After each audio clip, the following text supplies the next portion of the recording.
I just loved this conversation with Jean McCarthy, founder of the Unpickled Blog. She's also the host of the Bubble Hour podcast, and we're going to get into those tools and resources right off the out of the gate. But we're also going to go deep into Jean's story, and I really can't wait for you to enjoy this conversation because her story is incredible. It's another one of those where she didn't have to reach this major rock bottom moment that a lot of us think are necessary before we finally realize that there's a problem in our lives. So here we go, Jean McCarthy.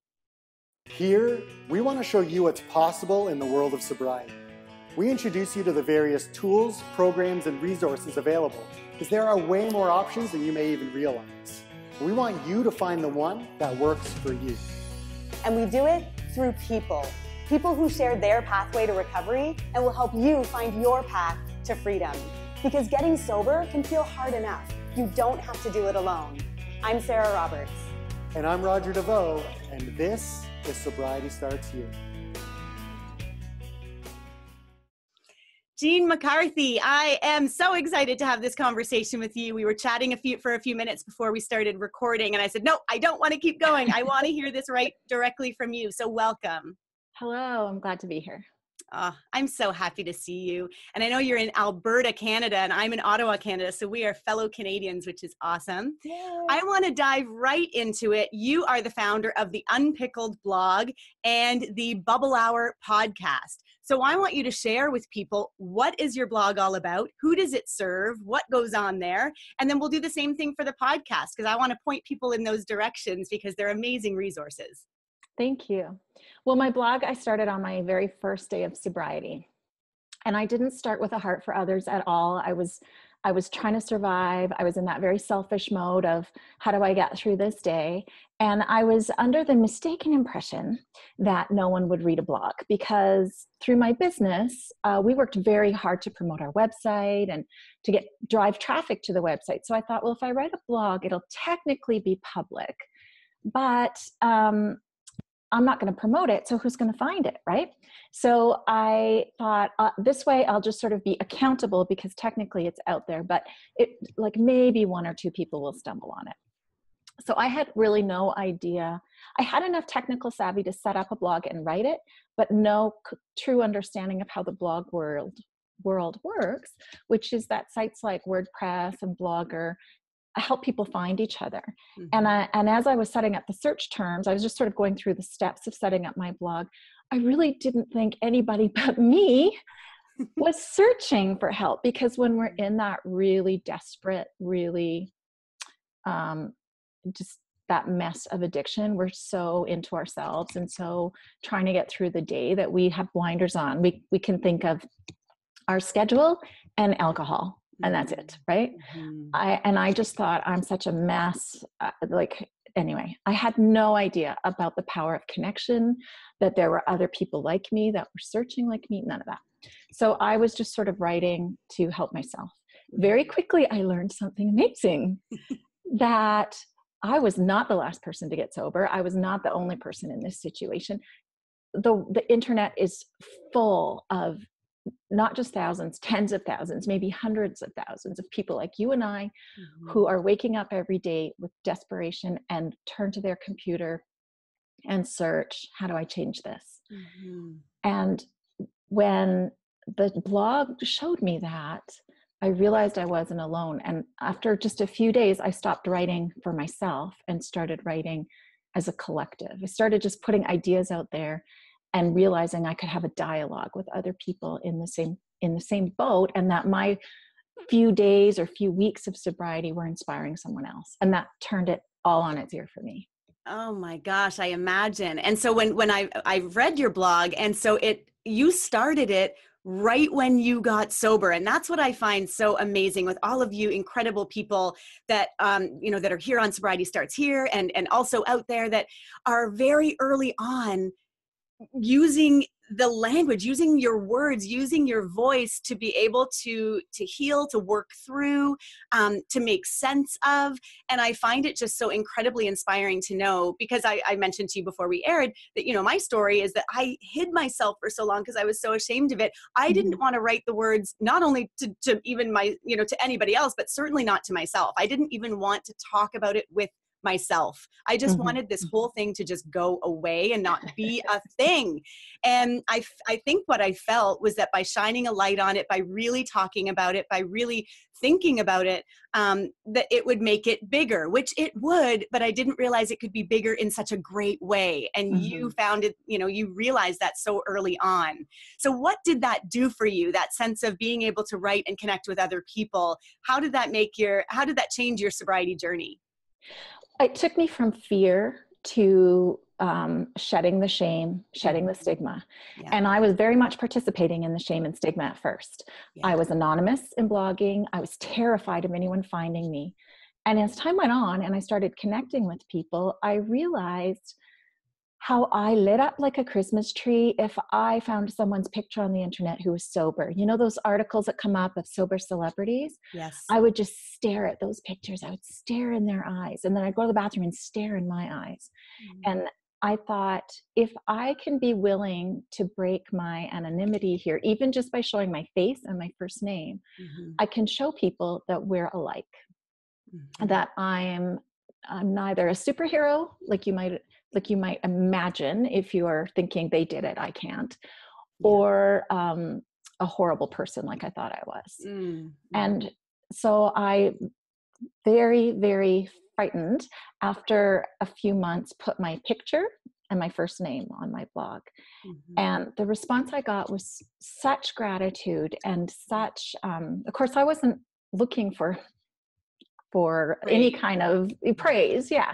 I just was looking for connection, and I realized what a difference that made. And then within a week, a number of other bloggers who were just starting out at that time, including Lotta Dan of Mrs. D is Going Without, and a couple of other bloggers in the circle said, I'm going to do the same thing. You've encouraged me to do this. And so a whole bunch of us within a few days put our pictures on our blog, and it sort of started something, not only for the readers, but for us. And then I was expecting, like, I don't know what I was expecting, you know, that dichotomy of I'm so horrible, but I'm so special, you know? Yes. So I guess I thought there might be like this stampede of paparazzi, the Alberta paparazzi to my door to expose me. No, there was nothing.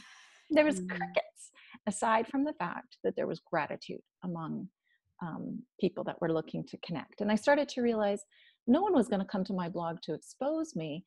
Anyone that was there for a reason, and that it was worth overcoming my fear to connect with them. So little by little, that brought me out of my shell. And eventually I started listening to a podcast called The Bubble Hour that was run by these three amazing, beautiful souls out of Boston. So women I had no connection with aside from my adoration of their work. And just through some quirks of the universe, I ended up helping out on their show.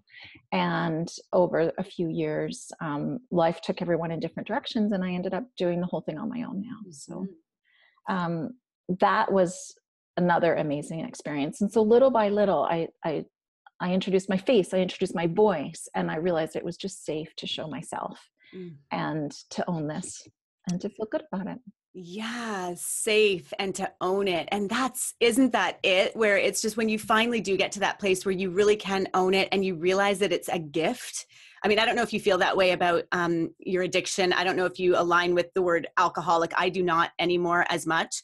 But I just feel like my addiction, my experience, it is such a gift. I never anymore look at it as a curse at all. Yeah. Recovery is definitely a gift, and you can't have that without needing some kind of recovery. You mentioned the word alcoholic, and I'll speak briefly to that. I view it as a type of a vernacular term, a slang term that's okay to use amongst other people in recovery because we all kind of get the bigger picture of what it means. But, you know, people think of it as a label or as a diagnosis, and it's really not anymore. The medical community either looks at alcohol abuse disorder or alcohol dependency disorder. I think those are the right terms. Alcohol use disorder. Yes. So you're either binging in a problematic way, or you're physically addicted to it. in terms of the label alcoholic and the idea of alcoholism as a disease, that's actually a really helpful concept for a lot of people in recovery that are using certain programs. But for other people, it prevents them from seeking recovery. Yeah. And so we talk a lot about a patchwork approach. William White, a fantastic recovery writer, has introduced the idea of a patchwork approach, which is sort of the smorgasbord of taking what works for you and piecing together your own way of recovery. And so the term alcoholic can fit into that as either a positive or a negative. So I still embrace the terms in the same way that I might say, oh, I'm such a spaz or something, you know.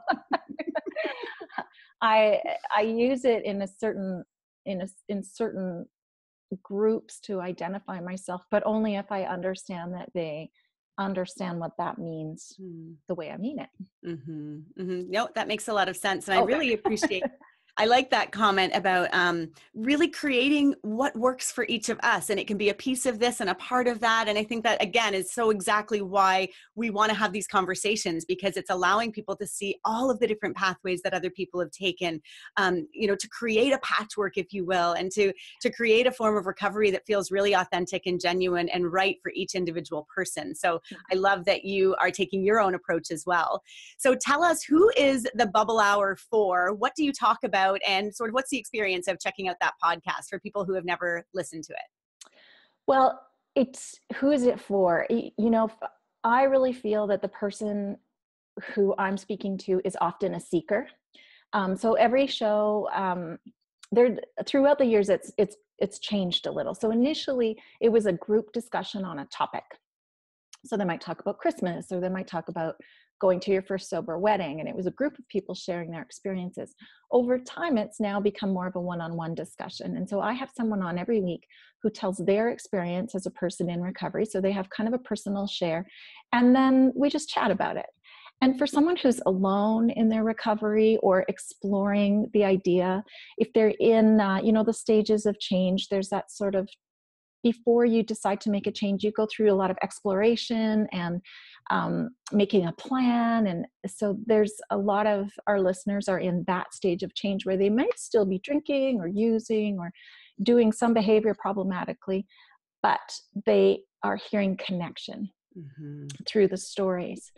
And so there's that. I have a lot of sober listeners who use the podcast just as a way to stay connected. A lot of us are really isolated in our communities.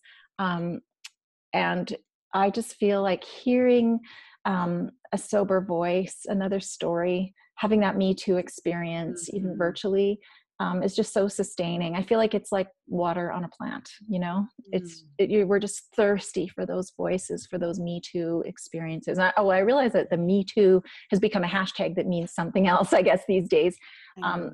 But when we're talking about it in terms of recovery, I think we're really just talking about that. That head nod. Yep, I get that. My details were different, but yes, I know that. I know that loneliness. I know that turn of phrase. And you realize, oh, I'm not the only one. And that is so freeing. And the next step of understanding that, if I'm not the only one, there's not only another human in this world that's gone through this, there's many, many, many, is understanding someone's already figured the way out. Someone's already found the solution. I can grab onto their coattails and follow them. And I don't have to reinvent the wheel here. Yeah. And it just, the weight just starts to come off of us because we tend to carry this alone. Addiction is primarily about isolation, isolation from others, isolation from ourselves. And our world just gets really, really narrow and really lonely and really uninformed. And recovery is about opening the world back up again. I'm really connecting to that word. It's a really uninformed life. It's so true. And you share that on your blog that you spent your drinking time was spent alone. That's when you played the role in society. No one would have ever suspected that you had a problem because you drank mostly alone. And I can relate to that too. I mean, I definitely I was social. I was out there. I got drunk publicly, but even many of my friends were like, are you sure? Like we all party together. And I'm like, yeah, but you guys stop. Yeah. I go home and I keep going. So tell us, before I want to get into your story, tell us how people can find you online and on the podcast. Where are the best places to catch up with you? Okay, I'm easy to find. If you're a Facebook person, both the Bubble Hour and Unpickled are on Facebook. So search those, you'll find it. I realize that people might be hesitant to like the page, to click like, because that might out them as a person in recovery or a person interested in recovery. So you can find me there, and I think you can follow without liking, or just pop by or send me a message. I'm really always happy to respond and redirect people that way. The blog is unpickledblog.com. And the podcast is available on iTunes or wherever you get your podcast. Just search The Bubble Hour. Our home site is blogtalkradio.com/Bubble Hour. Awesome. So I really encourage anyone watching right now, go and check out the podcast. You're going to hear voices that you want to listen to, because it's so true, Jean, what you're saying is that we're thirsty for other people's voices. We need to hear that we are not alone. And that's so the message of I think my life is just to really, I really want to just keep helping people to know that we are not alone. That whole Me Too, it is too bad that the hashtag changed, because I was really loving that whole Me Too, Me Too, Me Too when it comes to addiction. So I think we can still kind of own it, but it might have a bit of a different connotation as well. Yes. So I would love to get into your story. I want to talk about, how you were raised and all the way up through childhood, if you don't mind, and then sharing with us how the drinking came to be and how it looked in your life, and then what happened to encourage you to move away from alcohol. Okay.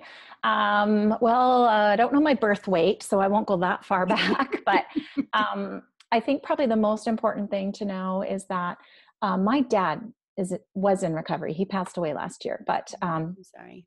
And I didn't experience being raised in an alcoholic home and seeing a parent transition from alcoholism to recovery. My dad's story is quite interesting in that he was in the Air Force as a young man and developed a drinking problem in his early 20s, and was told by his superiors, you either have to quit drinking or quit flying. And he was a poor farm kid who had limited options in life. Joining the military had changed his life, had opened up the world for him. He said there was no choice at all. He quit drinking because he just was not prepared to give up flying. Wow. And I almost love that, though, because there was a choice. There was a choice. He made a really good one. Yeah. And as a young person. In your 20s. In his 20s. I've since learned that, the childhood of himself and his siblings was really probably much more difficult than any of us really imagined. I think being raised in the 30s and 40s, on the prairies, there wasn't a lot of resources, and life was hard and life was cruel, and kids were vulnerable. So I don't know for sure what all childhood trauma he was overcoming, but I think life in general was traumatic for kids. And I think a lot of people of his generation found ways to cope. So at the age of 5, that's my earliest memory of my sisters. I'm the youngest, and my bigger sister saying to me, Dad's an alcoholic, and Dad doesn't drink because he's an alcoholic. And so I went to him and I asked what that meant.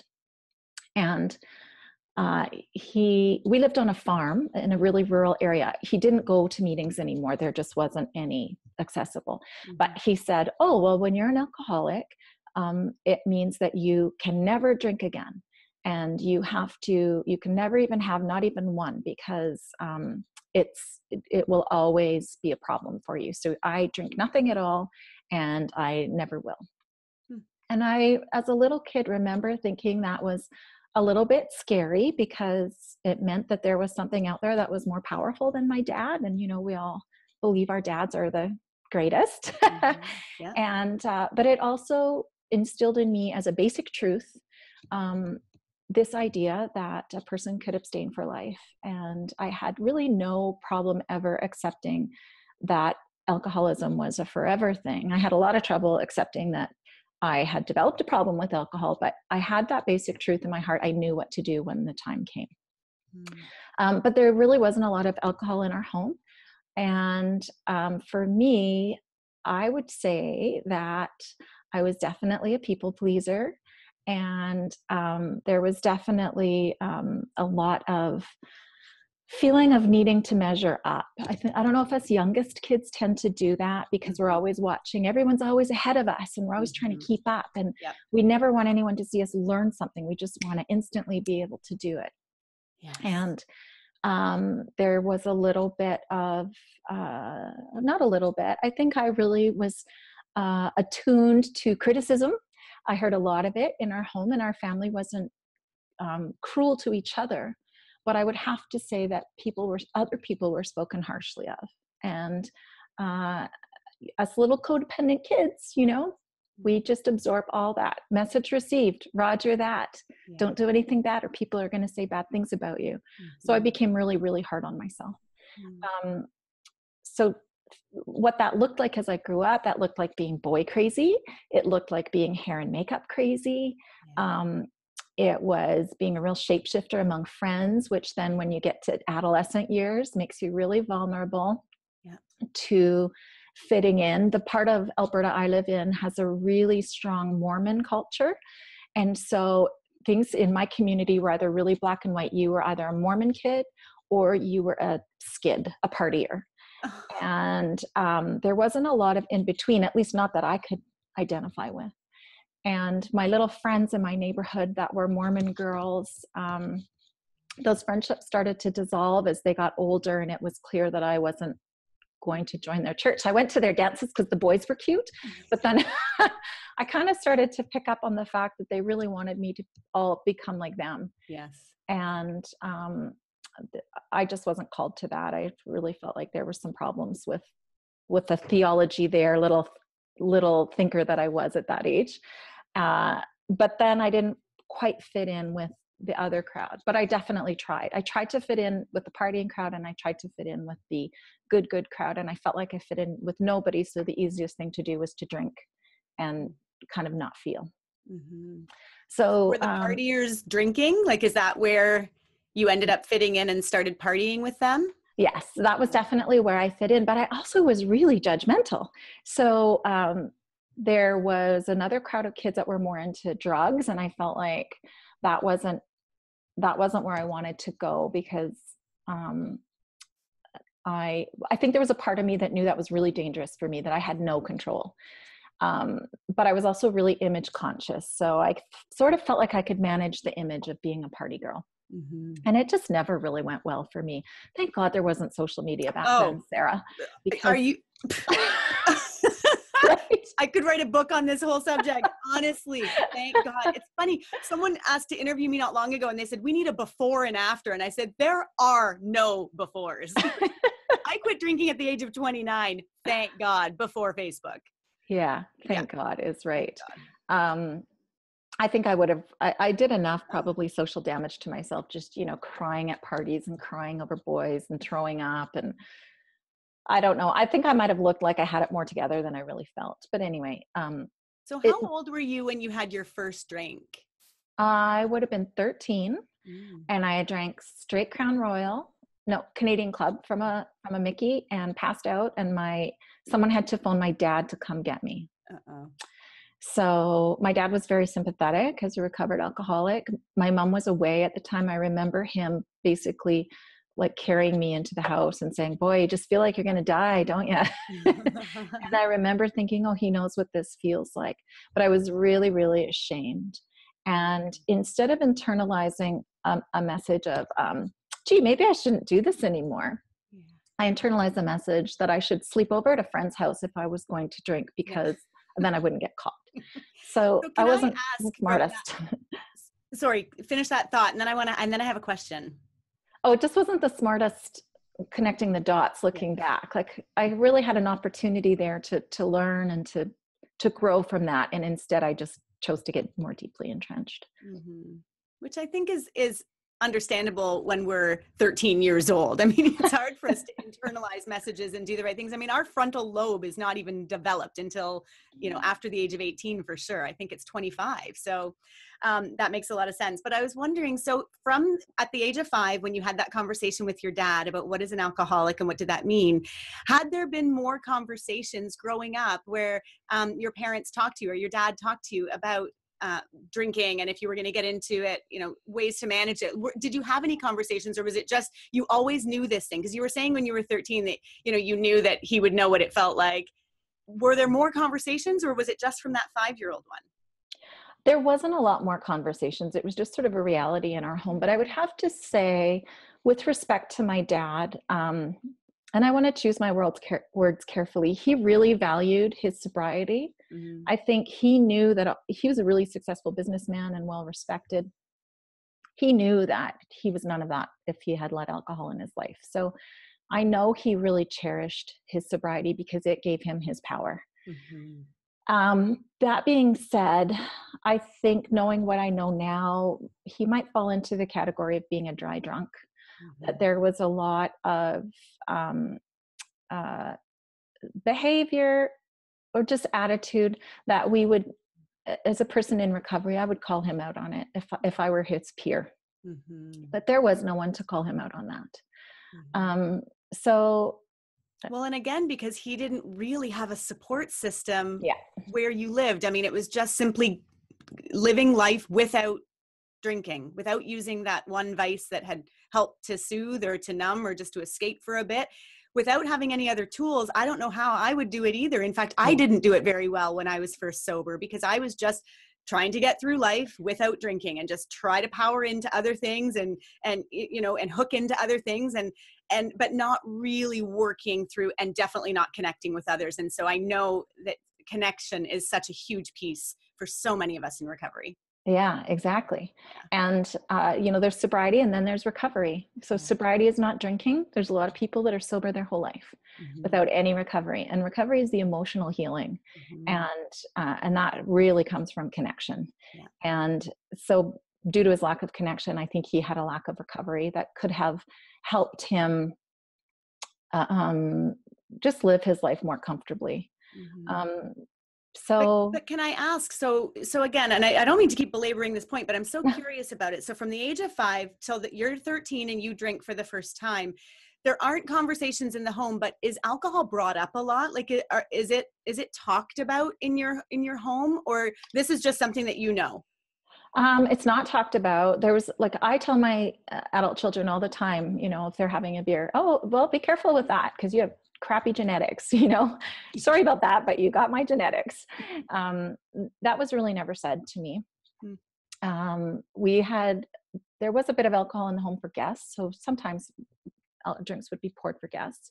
We had a few family members that struggled with alcohol that got sober. And I know my dad helped them out, but I don't think that they talked about it. I think he was on emotional lockdown, in that regard. So, and we also have to remember the generation that we're talking about, right? For sure. Yeah, you're right. And I think what I heard, whether or not this was all that was said, what I heard as a child was criticism of people that drank too much, judgment, and again, message received and internalized improperly. How that was internalized to me was not that drinking was bad, not that having a problem with alcohol was bad, but that having people know about it was bad.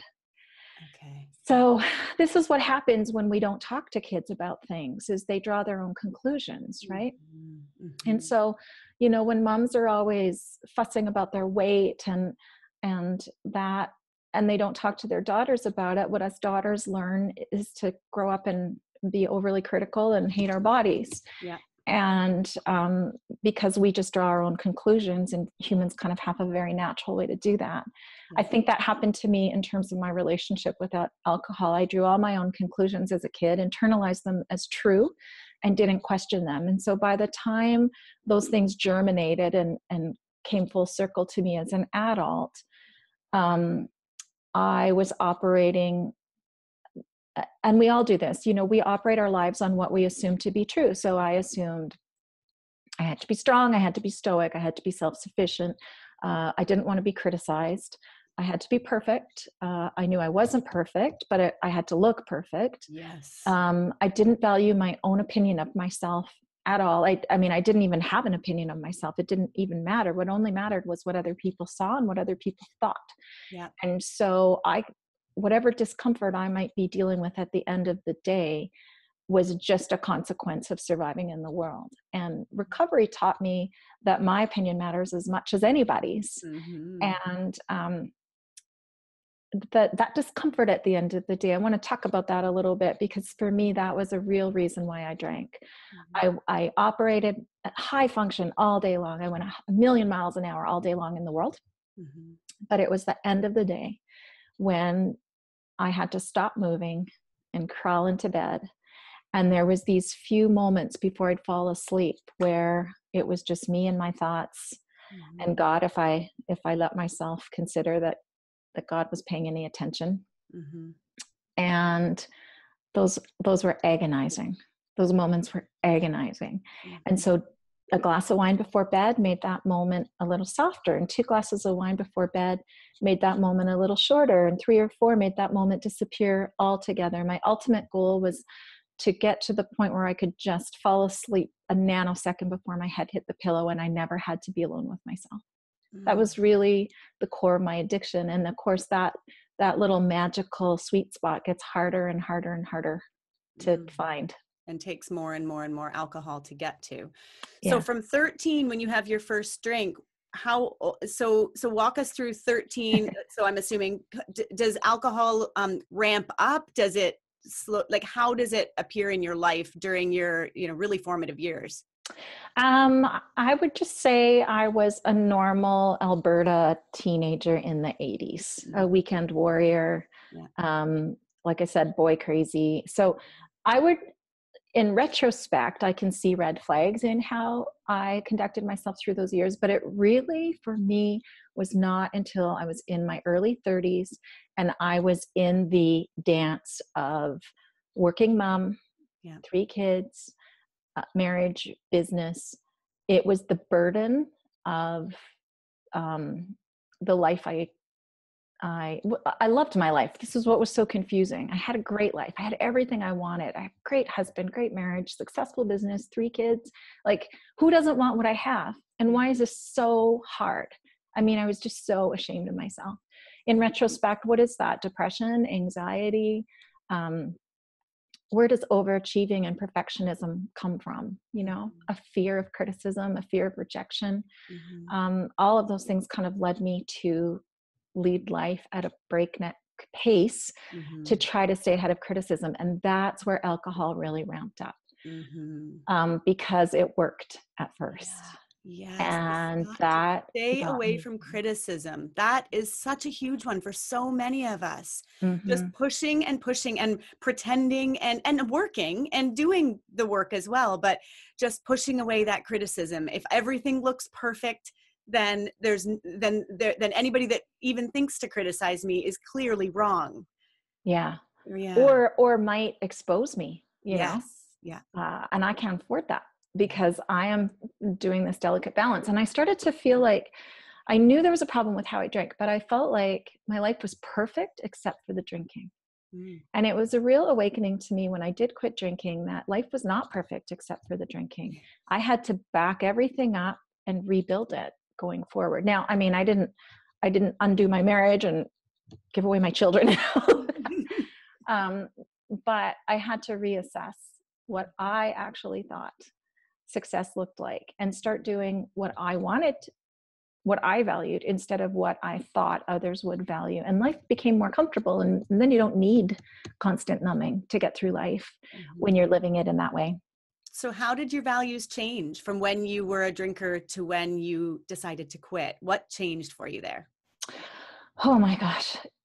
To be honest, I feel like I'm skipping around, and I apologize for that. That's okay. But it was this slow build of building the perfect life and feeling like I didn't deserve it. I felt like I lived in a suit of armor that looked perfect on the outside, and inside I had wrinkly skin like I'd been wet for too long, you know? Mm-hmm. And so what changed for me was I had to develop courage and I had to learn to be honest for the first time in my life. Mm-hmm. You can't be honest if you don't know what you think. Yes. You can't be honest if you don't consider your own thoughts. Yeah. And so I had to start to think, do I like this? Do I want to do this? Mm-hmm. I was often written about in our local media because I did so much. And like volunteer and volunteer and create business. programs and active in business and Mm-hmm. on the board of our professional association. And then I was on the provincial board and on the national board. And so I was traveling all over the country, going to these meetings, being very important. Mm-hmm. And there was parts of that I really enjoyed. But of course, what was I doing at the end of the day? I was drinking alone in my hotel room so that I could get to sleep and get up and do it again the next day. Mm-hmm. So it took a lot of courage for me to ask, do I really want to do this? Because it meant giving up some things that I got a lot of accolades for. Mm-hmm. And who am I if I'm not getting those accolades? Yes, especially when you're raised in a family where that is what is valued. And I understand that. And I also just want to speak to this point. I've spoken to it before, that sometimes we need to look back on our childhood when we're early in sobriety and when we're trying to get some time under us. It's okay to look to what happened in our past to make sense of some of the decisions that we've made along the way.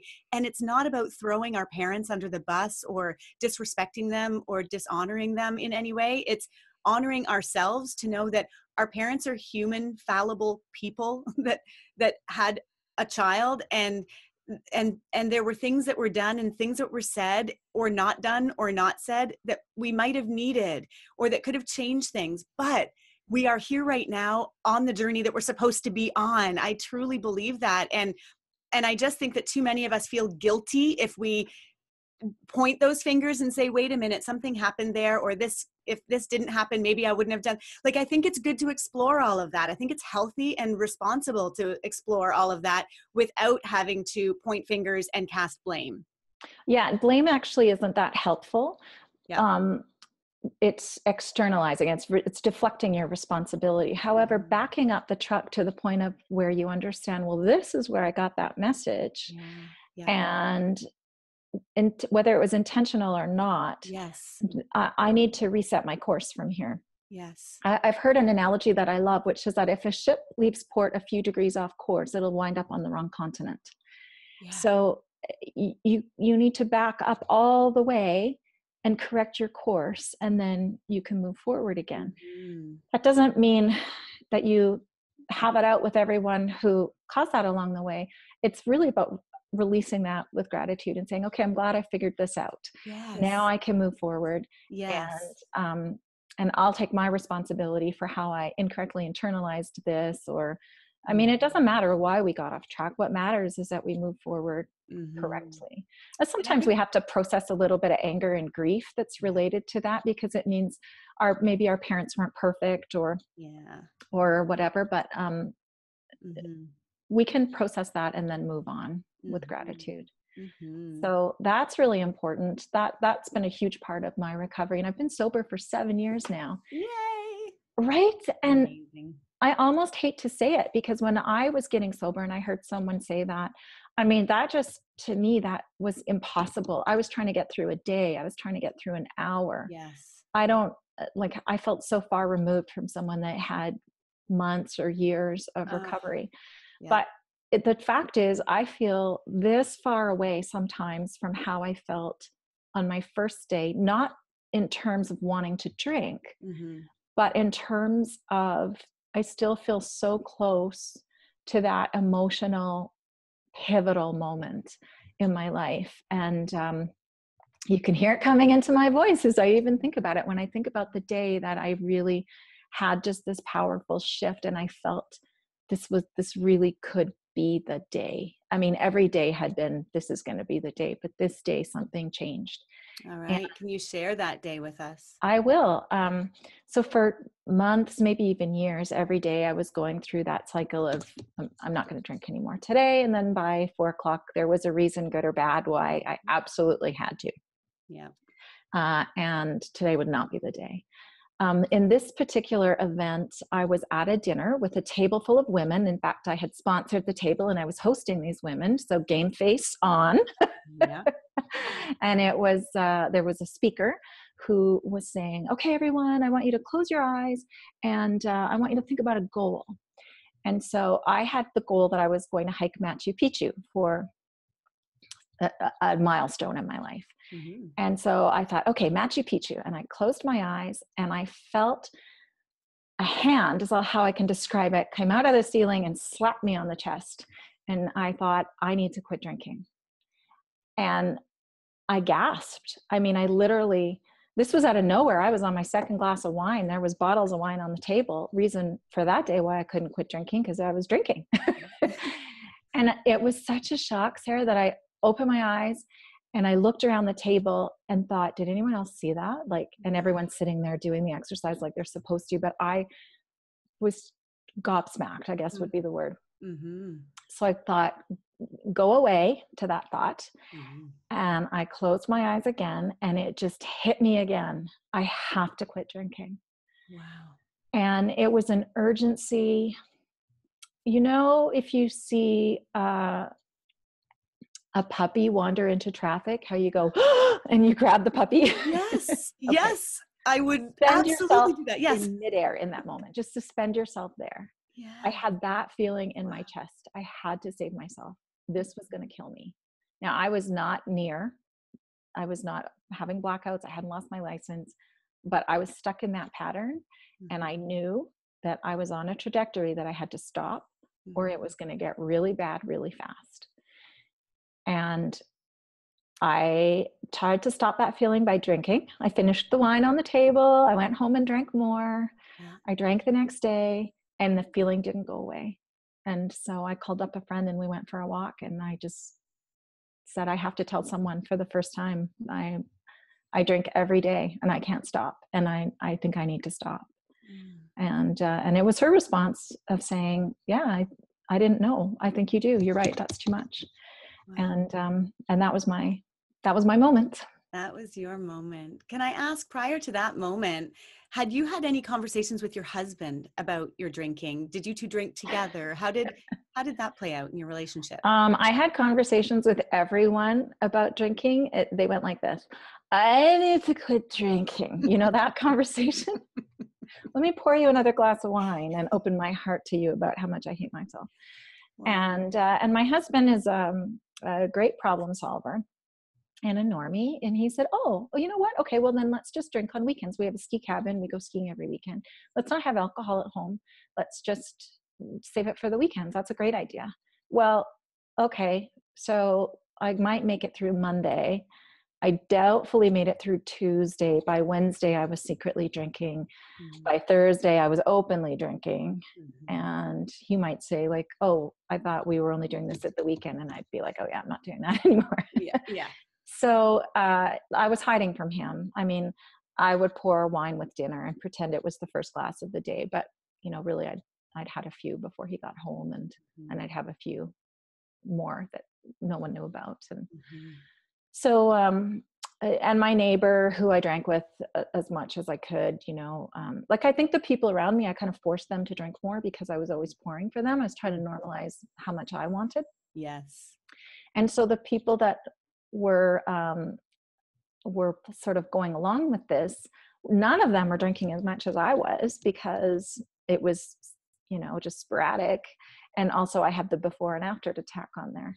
Yeah. So I did have conversations, but they were all sort of, in retrospect, they were sort of set up to be ineffective conversations. Mm-hmm. Because if it's like, I don't know, it's like over a batch of cookies saying I should go on a diet. Mm-hmm. Like, okay, this is not when you mean it, you know? Mm-hmm. Mm-hmm. However, when I didn't tell anyone for several days that I had quit drinking, aside from the friend that knew. Okay. So you went for the walk with the friend. Mm-hmm. And then so did you drink again after that? Nope. Okay. That was, and then the next morning, so like 12 hours later, I started my blog. Oh. So I was still deep in isolation and I think I was wanting connection, but didn't know how to find it. Mm-hmm. And I was really afraid that I would have a repeat of what had happened before, of all those times where I said, I need to quit drinking. And people would say, no, you don't. And so Cheers. yeah, exactly. And I didn't realize that maybe if I chose my moment better, I might get a different response. Yeah. So I was afraid at first to share with anybody that I had quit, because I was really afraid I would be easily talked out of it. Mm. And I also was very wrong about one thing, and that was I didn't go to any recovery groups because I was afraid on the flip side that they would say, you're not bad enough, you don't belong here. Yes, this is a story that comes up regularly. I have heard this many times. It is because it's this gray area drinking where we don't have, I have a bigger story, but some people that just, there aren't any, medical issues, that the police haven't been involved, major situations haven't occurred. Everybody looking around is saying, we all drink with you, it's no problem. Yes, very common. Yes, and I've since heard of people that do go to recovery meetings and feel like, well, maybe I'm not that bad, because Yes. the stories that they hear are of low bottoms. Mm-hmm. But I wouldn't ever discourage anyone. I think I would have been really well served from walking into a meeting at that point. I think I would have been embraced and supported, but I didn't understand that at the time. Yeah. So I isolated and I white knuckled and I wrote my blog, and I did get some support from random kind-hearted people, because I learned too that people in recovery support each other, and I never expected that. And that was really beautiful. And did you never expect that, because you just never would consider that or conceive that there would be people out there? Like, I think that was my thing. I just didn't even conceive that there was anybody talking about it. Yes, that's probably true. And also I think, again, I just was more self-centered than I realized. Yeah. That's part of being in survival mode, right? I'm special. I need my privacy more than other people do. I'm a real big fish here in Alberta. Well, I'm not, but in my mind, I was. I definitely was very invested in perfection. And so I didn't expect it. And maybe it just came to me too, Sarah, that because the one alcoholic in recovery that I did know was my dad, and I hadn't seen him do that.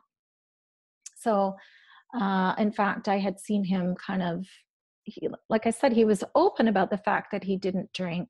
Mm-hmm. But he didn't live that kind of community recovery that exists for a lot of people. So I didn't know that was there. I'm curious about that relationship with your dad. So when you were actively drinking, would you drink around him when you got together for family occasions and things? As much as I drank in front of anybody. I was very careful about what people saw. So I would have some wine at dinner. I would have a few, probably more than I should, but I could keep a lid on it. But it wasn't until I got home. That's what I really wanted. I really wanted to get home and be everybody to just go away and let me just, like I said, my goal was to fall asleep. So that's a pretty specific goal, and it's not a whole lot of fun either, right? Yeah. I was not the life of the party, because if I was drinking, I was trying so hard to not show that I was drunk. Mm-hmm. So he knew that I drank, but and he didn't spot it. Like, he didn't spot that I was having a problem. But when I did tell him that I had quit, he said, good for you. Like, he understood that it's between you and yourself. Mm-hmm. And so he always was encouraging and supportive. And but we didn't talk about it a whole lot. Mm-hmm. But it was just a quiet bond between us. And I actually had kind of a strained relationship with my dad through the last few years. We were in business together, and family business can cause a lot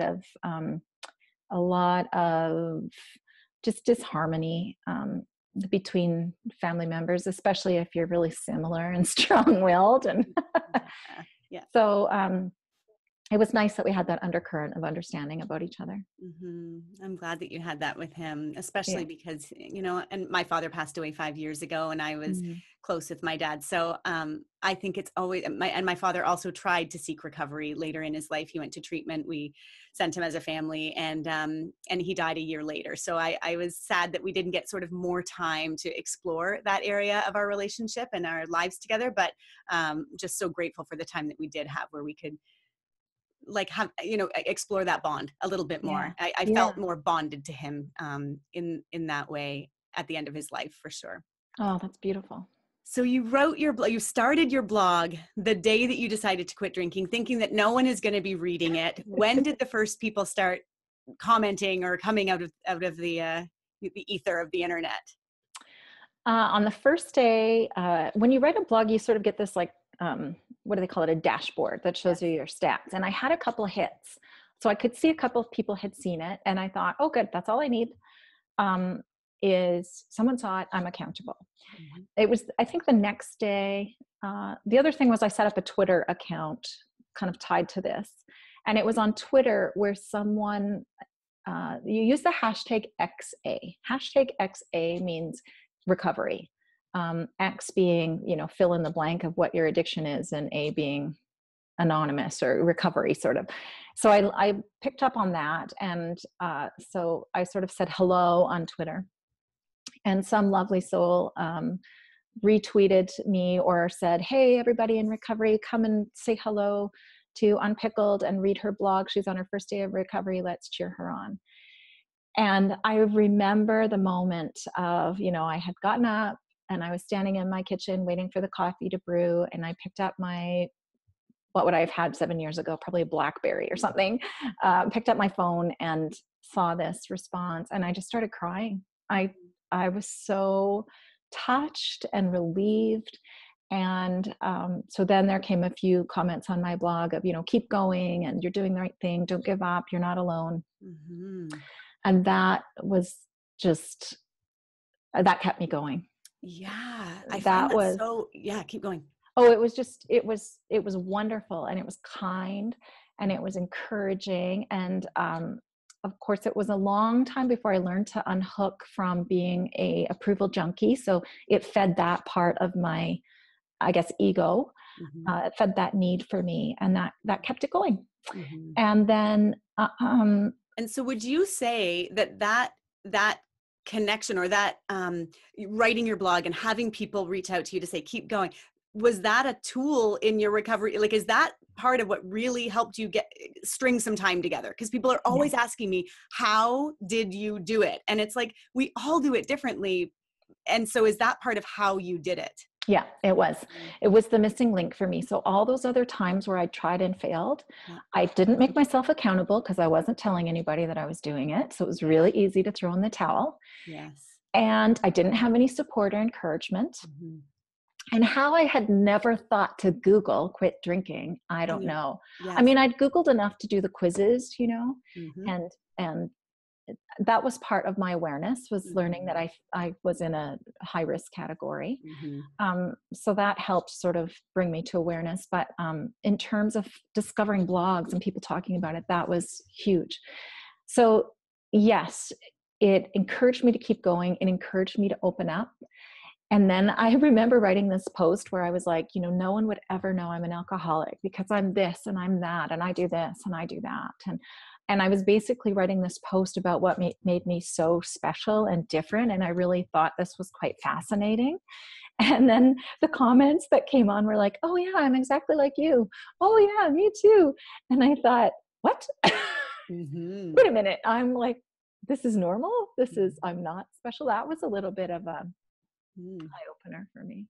Mm-hmm. And then a few days or weeks later, I started getting these comments of, I'm on my first day and you are inspiring me.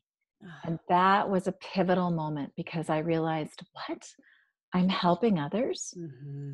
I never thought about that. I was so into myself. I just thought I was the last person who was going to get sober. I was willing to soak in all the help the universe would send, but it never really occurred to me to turn it outward, except in a way that was like an interesting story that would tell you how special I was. Yeah.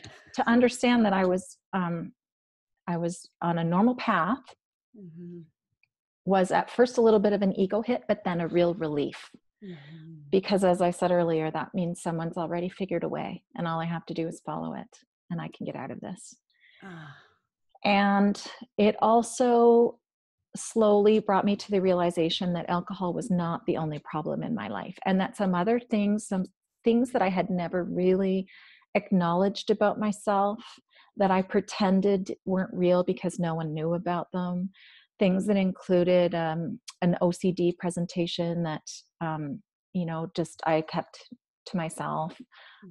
Promiscuity as a younger woman, eating disorder. Those things I was, for the first time, willing to admit were real.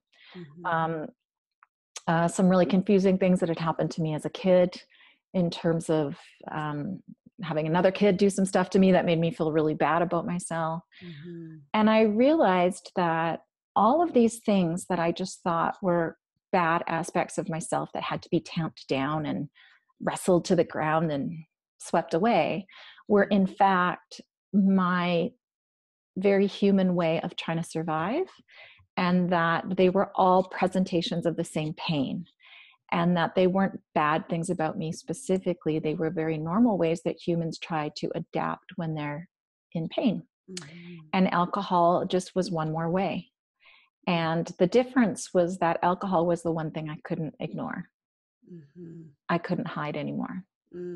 It's like when Oprah talks about the whisper, and if you don't hear the whisper, you get the brick on the side of the head, and if you don't feel the brick, the whole wall comes crashing down. Yeah. Can I ask you, can you share, have you been able to pinpoint what that pain was? I think, as I understand it now, it was a couple of things.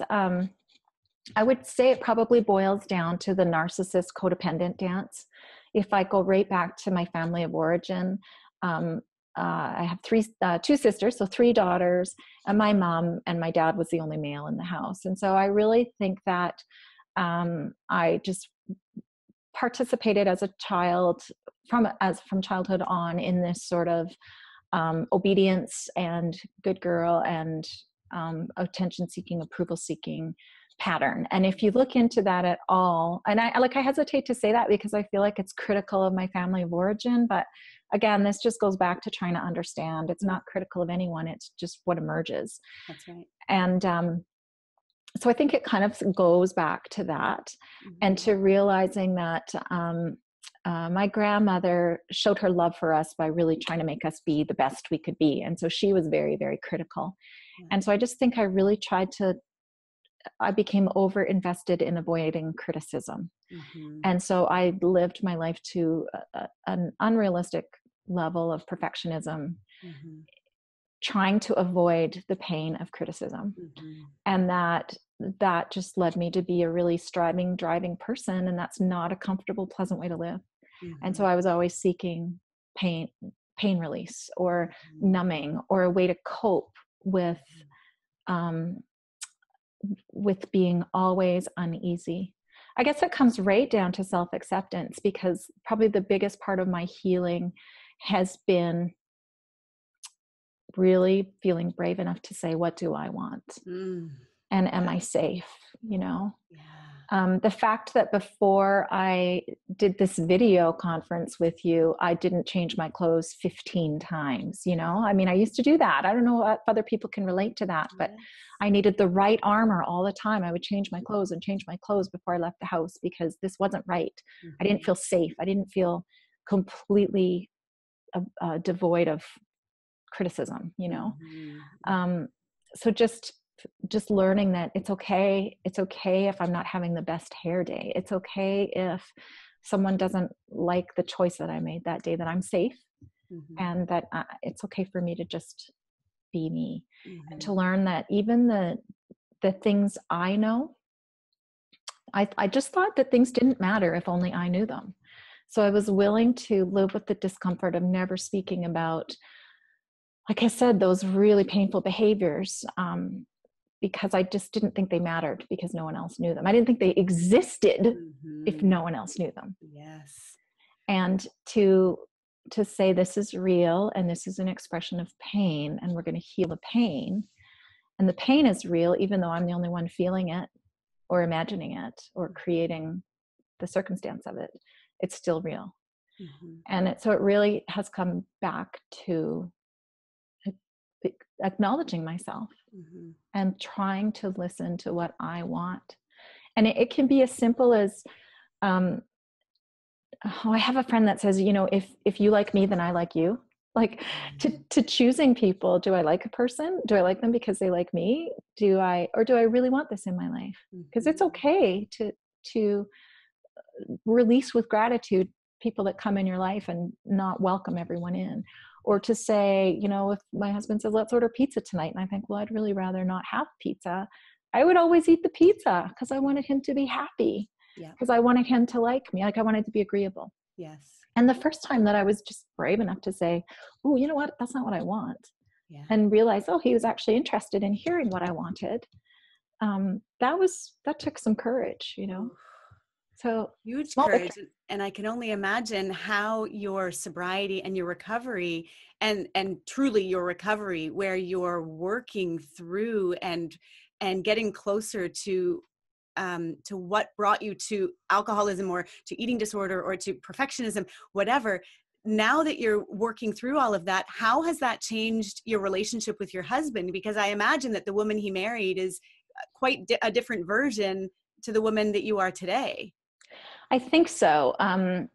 I think in a lot of ways I'm the same on the outside because I projected happiness and, the difference is now I really am. Yes. So I think I probably am a little more even keeled. I have fewer of those. I have less anxiety, partly because I actually went to a doctor and talked about my anxiety and started taking medication. That helps a whole lot. Yes. But I also think that the fact that I am more genuine makes me a better partner. Yeah.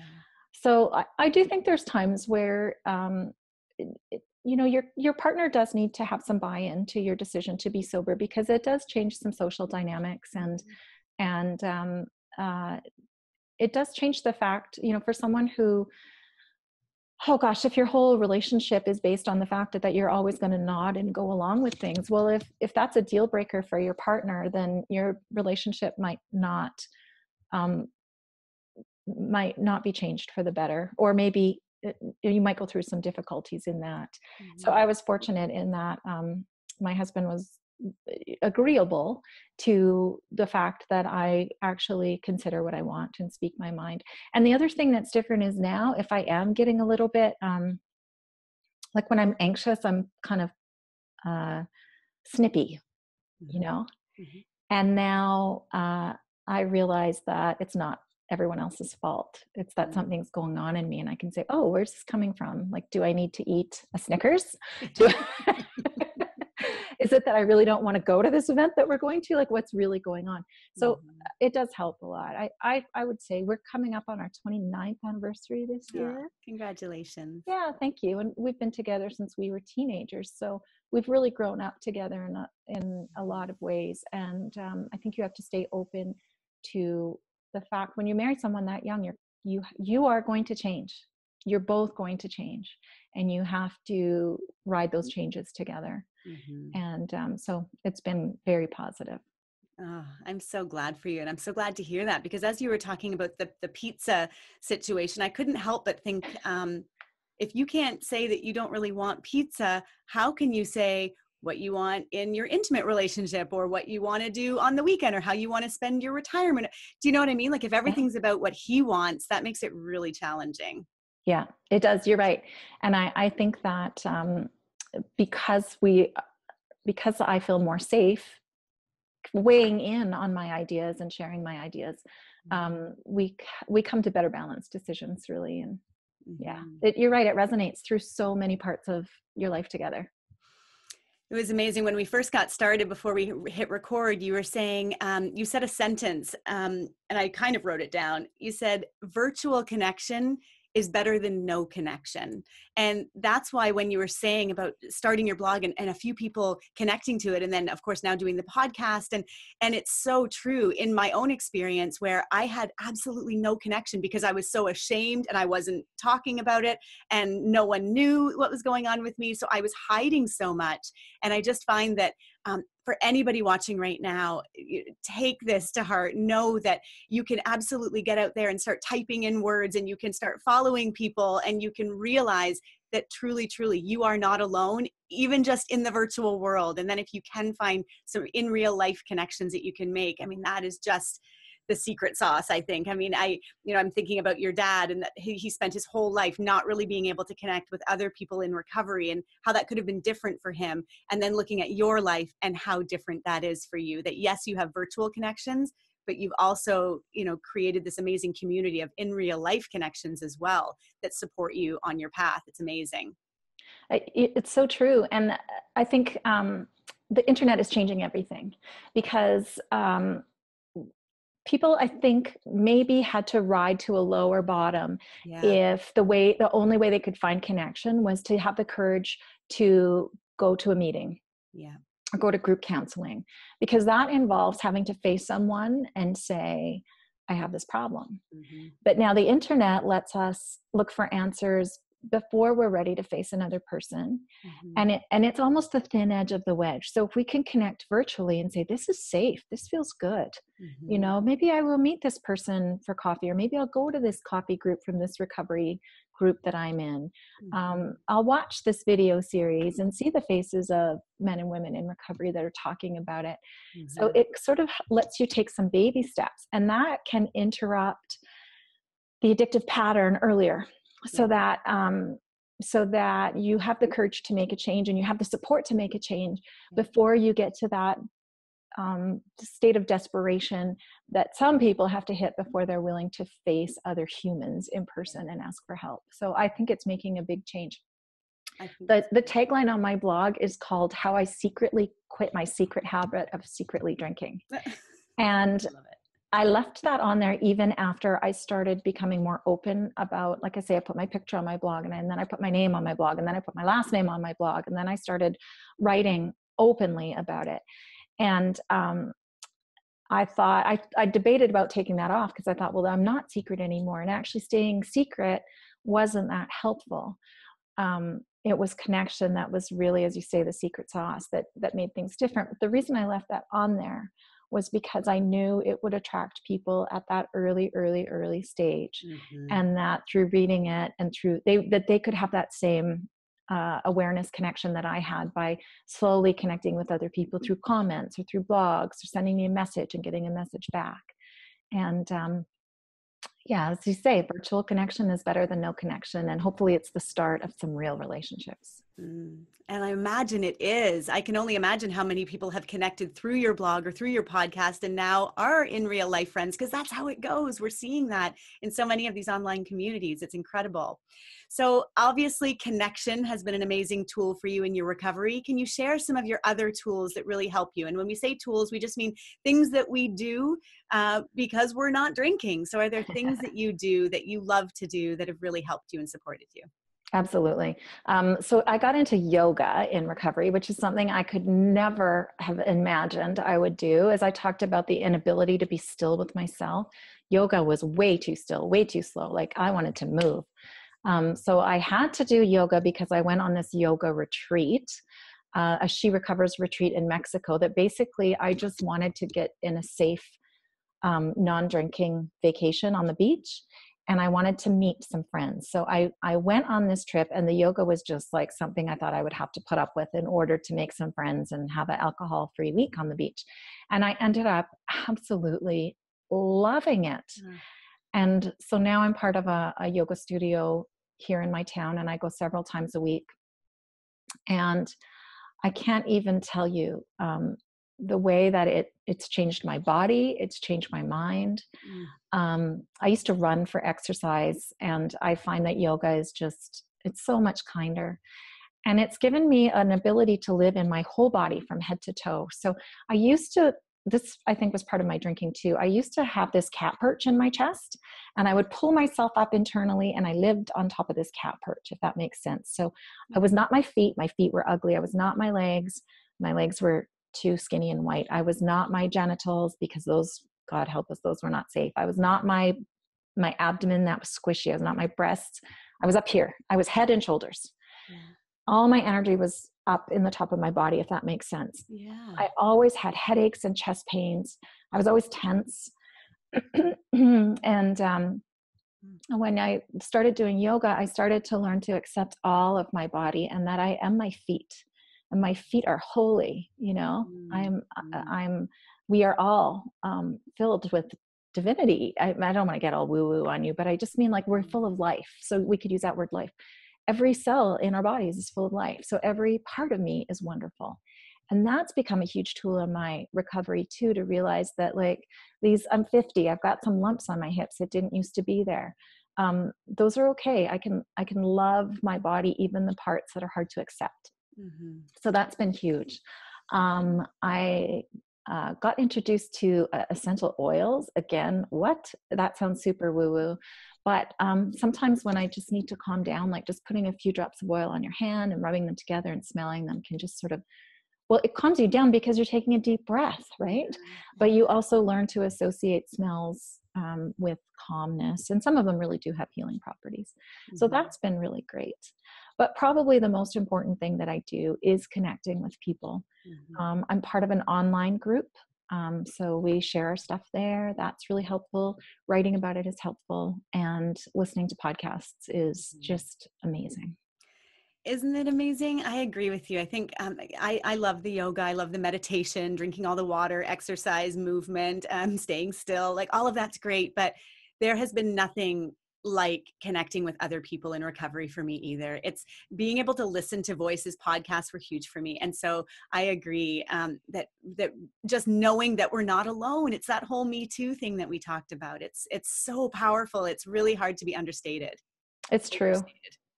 I'll admit that not everything I've tried has worked out. Like I tried to start kind of a local group, and what I found was that I just was not equipped for what I took on. So I let that go. What are some other things that have not worked out? Anyway, when we try things, there's that sort of fine line between sticking with it until it works and realizing this isn't serving me well. I need to release with gratitude this thing that I tried to do with good intentions and find another way to replace it. Mm-hmm. But I think as long as we're staying true to the decision to be abstinent, like I wouldn't mess around with trying to moderate. I think that's really hell for people. But the tools that we put in our toolbox, we can try them on. You know, you don't have to make a lifetime commitment to something. You can say, I'm going to go to 3 yoga classes, or I'm going to go to 3 pottery classes, or I'm going to buy this journal and maybe I'll write in it every morning for 15 minutes for a month and see how that feels. And, you know, we can sort of sample the buffet. Mm-hmm. I love that, because that means that any idea that anybody watching right now has ever heard, try it. Try any of them that kind of resonate with you. And even the ones that don't resonate with you, like Jean, like you're just saying, oh my gosh, you tried yoga and you never thought you would have ever been able to do it. And now you're loving it. It's something that you couldn't imagine your life being without. It's true. And not everything needs to be addiction related or sobriety related. Right. Like consider that just coloring in an adult coloring book could be really soothing and fill that witching hour. You know, a lot of people are trying to fill the witching hour when they would normally drink, and a bubble bath, or a craft class, or, you know, Walmart was my savior for a long time. It was so exciting to be able to drive at night. So to just get in the car and go to Walmart at 7:00 at night to do my grocery shopping was a real treat, because normally I was tucked into my wine by that time and driving was not a possibility. Mm-hmm. So I would just wander that whole store and look at every single thing and look at the people and like chat with the cashier. And mm-hmm. I just, anything can fuel your recovery. Yeah. Just getting back into life again, I guess. Yeah. I had not heard of that one before, but it's so true. Just walking around a store at the hour that you would typically not be able to be out of the house. I'm with you. I was somebody who mostly drank at home alone. And I spent all of my evenings at home alone. I mean, to imagine being out and shopping at 7:00 at night, that would have never happened during those drinking years for sure. Mm-hmm. Can you then share with us, Jean McCarthy, what is to you the best thing about being sober? Well, I'll try not to get emotional about it. We don't mind. Probably one of the contributing factors to my decision to get sober was that my son got married a few months before I quit drinking. And I was at his wedding. And I thought, these young people are going to want to have children. And if anyone knew how much I drank, they would not even let me hold their baby. So I now have 2 grandchildren, and thank you. And I babysit them all the time. And my kids know they can call me day or night, and they can rely on me 1,000%. So that alone, to be a woman of honor, to be a woman, a matriarch for my family that can be trusted, to be there for my children and my grandchildren, is probably the biggest gift, because I was this close to not having it, you know? And I'm so grateful for that alone. I mean, everyone loves their kids. Everyone loves their family. We don't all love ourselves. Yeah. So to have their trust and respect, and to know that I damn well deserve it. 100%. I am the real deal. I'm authentic. Mm-hmm. I mean, what you see is what you get. I'm not perfect, but you can count on me. Mm-hmm. And if I need correction, give it to me. I'll take it. Mm-hmm. But you can trust me. You can trust me. And I can say that with absolute authenticity. Mm-hmm. That's the best part. That is the best answer. I mean, you brought me to tears. I think a lot of us can relate to that feeling of finally knowing that we can be trusted, because we have not. Yeah, I totally get it. When my brother had a baby, I remember the same feeling. I was sober very early. I mean, it was like within years of getting sober. And I remember that same kind of sentiment, that it was like, I will never be drunk around this child. I will never make mistakes that are going to harm this child. I will never, I can be trusted. I love that. I don't want to cry. I told you you could cry and be emotional, and I made you cry. And you passed it on. That was beautiful. I love it.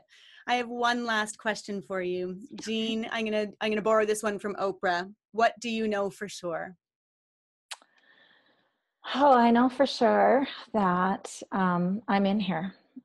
I know for sure that what I know is real and matters and is true. I know that for sure. I know for sure that when I say, use me, here's my life, throw me opportunities, I'll run with them, that I better get ready, because things are going to come my way. Sorry, my emotions are in my throat now. Mm-hmm. So I know for sure that the recovery projects that I'm involved in right now are bigger than me. I know that something is happening in this universe that is helping people. It is bringing people together. And we are cogs in the machine, but we are not the machine. And we are not the energy in the machine. We're participants. And so I know for sure that I'm honored to be part of not only my own recovery, but of a lot of other people's. And that it's a role that I am honored to accept, and service that I'm honored to give. And that none of it is for my glory or benefit or ego, that it's just happening. And I'm honored to participate in it. And I'm here, and what I know is real. Absolutely beautiful, Jean. Well, we are honored that you are doing the work that you are doing. Thank you so much. Keep it up. Your work matters. It's so needed. You know that. And just thank you so much for this time with me today. I have loved every minute of it. Jean McCarthy, thank you so much for being with me. Thank you. And thank you for what you're doing too. Thank you. To get access to all of the free videos and interviews, visit sobrietystartshere.com.